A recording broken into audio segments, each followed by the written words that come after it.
The rains have done their work. In mid-January, Shaba is at its most splendid. There is abundant vegetation, water all around, and the savannah teems with hundreds of animals taking advantage of the bonanza.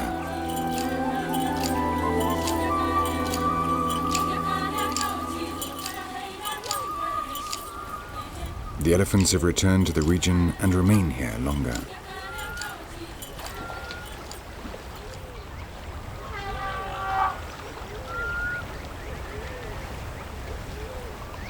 Different interrelated matriarchal groups come together by the Ewaso Ngiro to enjoy the end of abstinence.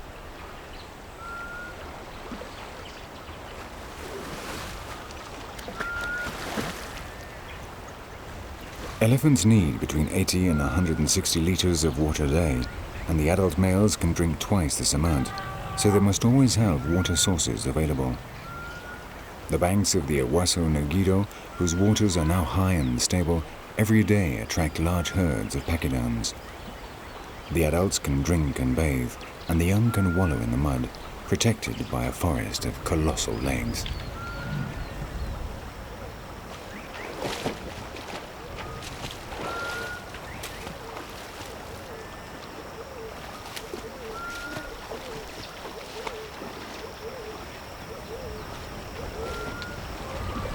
These clans spend the dry season communicating with each other at great distances, but physically separated in order to more efficiently explore and utilize the land devastated by the drought.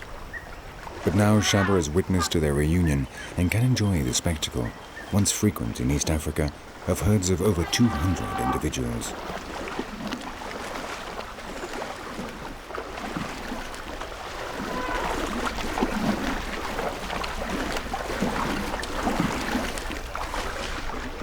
Today, the region that comprises the reserves of Shaba, Samburu and Buffalo Springs is home to the largest herds of elephants in East Africa. And again, there is a paradox, this miracle of abundance in the kingdom of drought.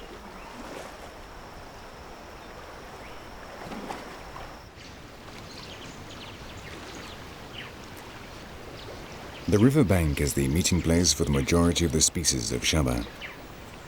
During the course of the day, many of the animals of the savannah come here to drink, and that is a risky moment, when they inevitably expose themselves to danger. With the heat of the sun, the large Nile crocodiles have returned to the water.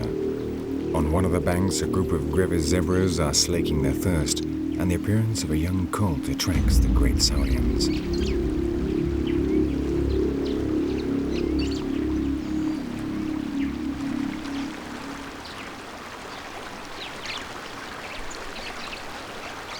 The crocodiles are silent in the current of the Ewaso, and when they submerge, they become invisible.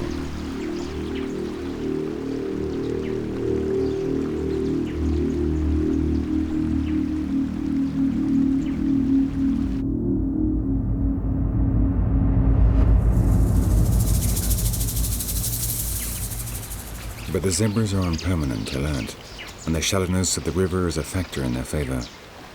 A surprise attack is the crocodile's only chance of claiming a victim from the land along the Ewaso Ngiro.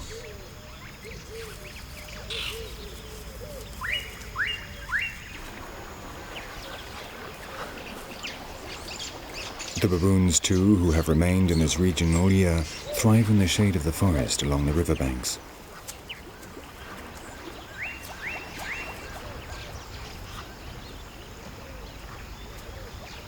The dominant males never lower their guard.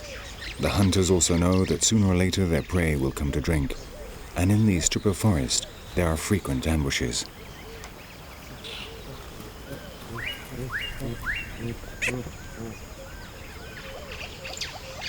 The risk is worth it. Few carnivores would dare to challenge a family of baboons, and the candelabra palms that grow along the banks of the Ewaso are now heavy with fruit. So while the large males stand watch, the young climb up into the treetops and throw down the ripe fruit to the rest of the group. Another of the advantages of family life.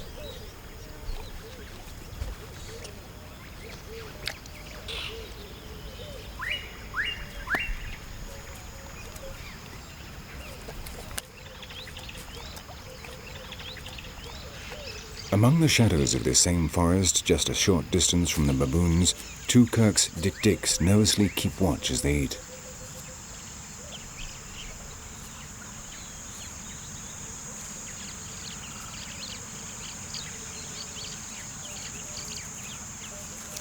Standing just 2 hands high and weighing around 5 kilos, they're the smallest antelopes in Shaba, and even the large baboons could easily kill them, so they nervously graze, never wandering far from the protective undergrowth.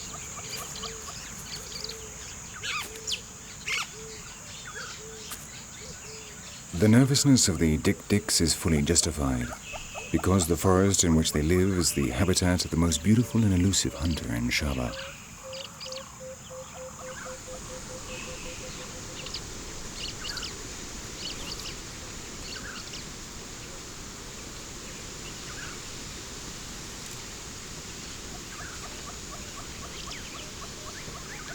The leopards spend most of the day hiding in the boughs of the acacia, where their mottled skin makes them invisible.